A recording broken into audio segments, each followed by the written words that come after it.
My name's Bishop Peter Munguti Makau, Consolata Missionary, the Bishop of the Catholic Diocese of Isiolo, and we are here in Rome after having done our visit as consulate with the Kenya Episcopal Conference of Kenyan Bishops, and we took an advantage to come here in our general house to greet our missionaries and also to be with them. So I would wish to give a bit of my history, how I became a missionary and also now a Catholic bishop, Consolata Catholic bishop. I was born in the year 1975 on the 6th of May 1975 from a very Christian family of my late father Michael Makau Muti and also my mother Francisca Mudwe Makau. We are 5 siblings in our family. Unfortunately also we lost one of my sisters some years back. So we can say that really my vocation began from this family background, because really my family was a very, very Christian family, very Catholic family that really helped us a lot, especially in our formation, that is the Christian formation, family formation. And then later, of course, we managed to go to the church activities, and then later in the minor seminary where I was, and later, of course, in the minor seminary, of course, I came to know my parish priest, who was also a Spiritan missionary, that there were 3 of them, and they can say even those ones, they also helped me a lot to discern my vocation, to become religious, because I really loved the way they could live.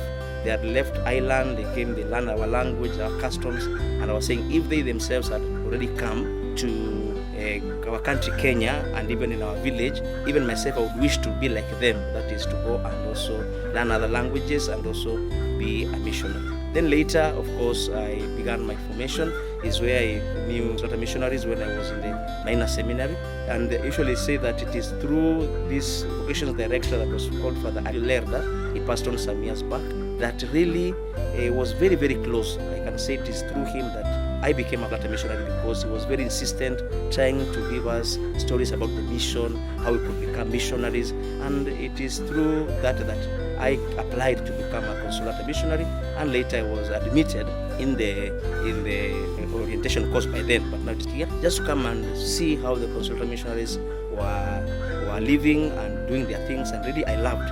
And from there I began my formation process. Later, that was for 3 years, we did a philosophy course, being postulants and then later aspirants. Then we went to the novitiate, and then after the novitiate, I was sent, the first obedience, I was sent to the Democratic Republic of Congo. And I usually say that one is my country, my second country after Kenya, because Congo is a really a very beautiful country that personally I love. The people, the language, the culture, the studies, really they made us really love the Catholic, the identity. You can imagine the Congolese rite, and then also the people, the way they was organized. So despite it was in a very difficult moment when they had the war, but from these challenges that was there, the war, the political situation, I really loved the place. And I usually say that one really helped me a lot, especially in my missionary life, to really love, despite the challenges that somebody can face, you make these challenges to become opportunities. Later, after my ordination, that diaconate ordination that was done in Congo, I came back to Kenya for the ordination. That is on the 20th of May, 2004. That's why I'm celebrating also 20 years as a priest. So a moment also of thanking the Lord. Later, after the philosophical post-studies, I was sent now to my second obedience, that was in Venezuela, which is in Latin America. And of course, Venezuela by then was really a very beautiful country, a different context, which is totally different from Africa. And I usually say there's one person who helped me a lot, especially to begin my priestly life, and always I will say is my mentor, is the late Father Ariel Oyos. He was the one who really helped me, because we were sent together with another father and father, 3 of us, to one parish. It's called Karapita, St. Joachim and St. Anne. And Father Ariel, having worked in Africa, and especially in Congo, he really helped me a lot to really come into terms with the Latin American context and also the missionary context that I was in, and especially the missionary aspect, because himself was an old missionary, because of around 60 years, but really he treated us as his brothers. So he really helped me a lot to get into touch, especially the first crisis that they come with, the language, the culture, the people. He accompanied me, he walked with me, always challenging me, helping me to open up. So I usually say he helped me a lot. So I worked there in Venezuela for almost, in that parish with him as an assistant parish priest for 4 years. Later then I succeeded him in the same parish as a parish priest for another 6 years. So in that parish I was around 10 years, you can say. Then I was now elected as the delegate superior of consulata missionaries in Venezuela for 2 mandates, that is from 2014 to 2017, and then from 2017 to 2019, 2 mandates. And then later, afterwards, is when now the general superior requested me to come to Kenya for a particular mandate they had thought for us. So in Venezuela, I say it's also a moment that I learned a lot, especially now the church, which is an outgoing church, a church which is always in search and attending to the poor people, the young people who are really dedicated in their lives, and really I loved it a lot. And of course, Venezuela was undergoing a very particular moment, very particular economic crisis, social crisis, and I do remember one time which really touched me a lot, and that's why when I usually say Venezuela also is another country, I can say maybe the second or the third. Half of my heart is in Venezuela. Why? Because when we encountered a very difficult situation, a political situation which is on till today, some Christians, they came and told us that, because we had stayed there for quite some good years, and many missionaries were willing to move, to go maybe to other places. And then we had a conference with our general government, and when we came discussing together, trying to see what can be done, even the general superior was like, well, maybe we need to redestine all the missionaries and close down Venezuela, like many other congregations that had done. Many missionaries had left, had gone, and the Christians were being left alone, and we had even to assume other parishes. So one of the Christians came and told us, you are missionaries. Many of the missionaries have left. So if you also, consolata, are going to leave, whom are we going to remain with?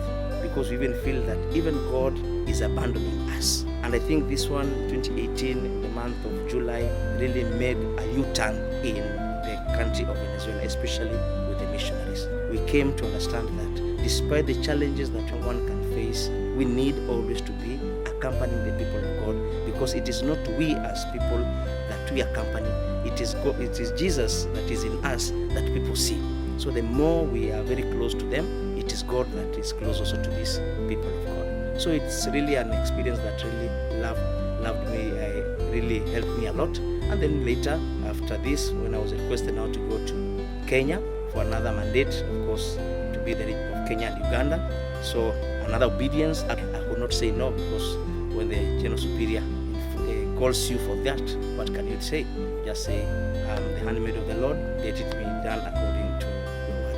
So I went to Kenya for 5 years, 2 mandates. The first one from 2019 to 2023, and then now 2022, and then later now from 2023 now to 2025. So it is this particular moment that now the Holy Father also requested me to be the Bishop of the Catholic Diocese of Isiolo. So it's like this, and I thank the Lord for that. Okay.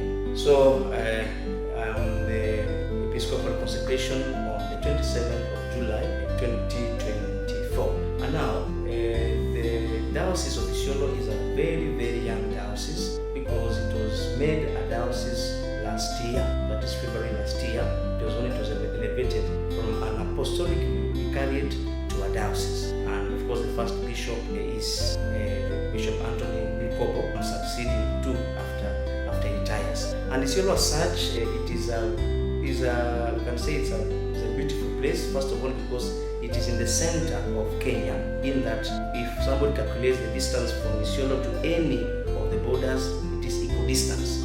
So in other words, which means that if it was geographically speaking, Isiolo was supposed to be the capital city of Kenya.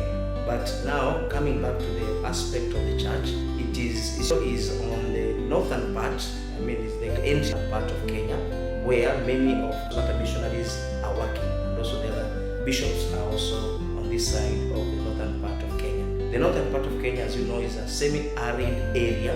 With so many nomadic people and also with a lot of Muslims. And that's why, for example, in Isiolo, the predominant people are the Muslims. That is 60% is Muslim, and then Christians around 30%. And out of this 30%, around 20-something percent, 25% are the ones who are Catholic out of the 30%. Which means that it is still a missionary area with so many tribes. Majority of them are Boranas. We have also the Merians, we have the Zamburus, we have the Turkanas, we have the Rendiles, we have also a bit of the other tribes, which make this big land of the diocese of Isiolo. And of course, the population is around 268,000. Who are all population. And then part of it, of course, Christians are really a small percentage. So we are saying that it's a missionary land, and that's why we as Consulta missionaries we prepared for that, especially because of the experience that we have had working in different areas, cosmopolitan areas, to bring the gospel of Jesus Christ to these people. Most of the cases, it is primary evangelization. Many of the people really, of course, they don't know Christ, they have never heard of Christ, and that's why we try really to promote primary evangelization before even thinking of the other evangelization. And of course, this one comes hand in hand with what our founder always reminded us, that the need for charism is human evangelization and human promotion. And in Isiolo, it is really a fertile ground for that. Human promotion a lot, which means a lot of schools, dispensaries, boreholes, and then, of course, evangelization, which means now bringing things to Christ. Because when we are talking about Muslims, some of them, of course, are Christian, but are very small minority. But the ones who really enter, sometimes they become very strong Christians. So it's really an area of mission, which some years back really relied a lot on the Church of Italy, especially the diocese of Vercelli, because the first bishop of the Apostolic Vicariate was called Bishop Locati. He did a very good work, and of course all the support was coming from Italy, from this diocese of which we wish especially to thank them, and of course because they still also continue supporting us.